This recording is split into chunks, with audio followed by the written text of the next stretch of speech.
Ya, salam dibobol. Gue mau bahas soal penerus Ole Gunnar Solskjaer ya. Ini sementara ini yang pegang kendali MU sementara ini diambil alih oleh Carrick sementara waktu ini. Dan sudah satu pertandingan Michael Carrick menakodai, menyopir, mengendalikan para pemain MU melawan Villarreal di Champions League kemarin. Hasilnya positif ya, karena dapat 3 poin, itu positifnya. Cuman secara permainan ya ya ya ya, ya gitulah.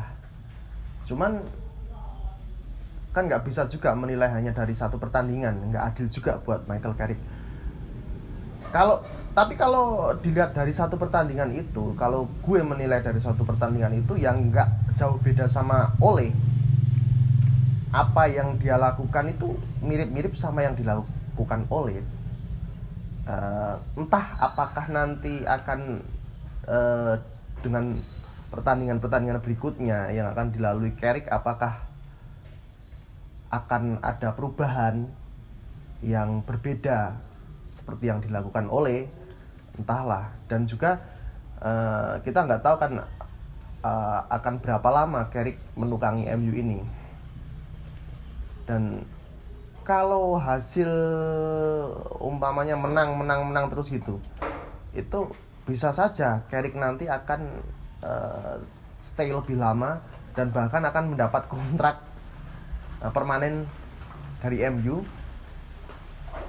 Kalau menilik dari kasusnya Ole waktu itu, yang awalnya jadi interim tapi permainan bagus, menang, permainan menyerang, semua suka. Yang awalnya cuman manajer interim, akhirnya manajemen MU mengangkat Ole menjadi manajer permanen untuk MU. Itu nggak menutup kemungkinan kasus seperti sesuatu yang seperti Ole itu akan terjadi sama Carrick, nggak menutup kemungkinan. Tapi kalau menurut gue pribadi, mungkin cari yang benar-benar udah berpengalaman lah ya, udah benar-benar berpengalaman, udah benar-benar berkompeten dalam bidangnya ini. Kalau gue bilang kalau nanti ini dia Carrick mendapat hasil positif, terus kemudian nanti diangkat menjadi manajer tetap, itu kayaknya itu mungkin nggak belajar dari pengalaman ini manajemen MU kalau seperti itu adanya. Ya, ini manajemen MU itu harus lihat dari pengalaman, berkaca dari pengalaman Ole kemarin yang jadi seperti ini gitu loh. Jadi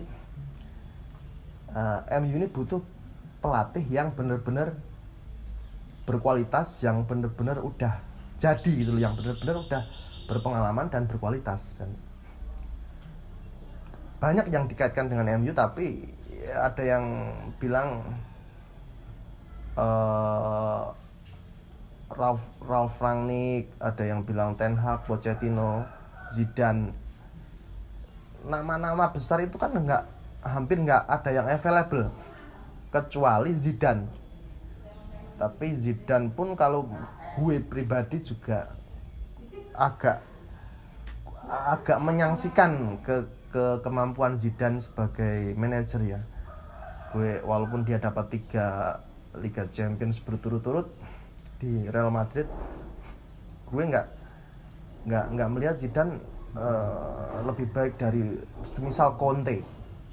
Dan Conte udah ke Spurs. Ya, kabarnya sih MU mau menunjuk Ralf Rangnick sebagai manajer interim. Terus nanti di musim depan akan masuk manajer baru, entah Pochettino atau Ten Hag yang paling santer itu. Nah, gue itu setuju antara Pochettino atau Ten Hag, itu gue paling setuju, gue paling srek. Ya, dua-duanya itu gue oke. Tapi mungkin Pochettino agak susah karena ada di PSG mungkin ya, karena mungkin PSG nggak mau ngelepas. Sepertinya lebih kemungkinan besar Ten Hag yang bisa masuk. Dan 2 tahun setelah menjadi manajer interim, Ralf Rangnick jadi konsultan selama 2 tahun di MU.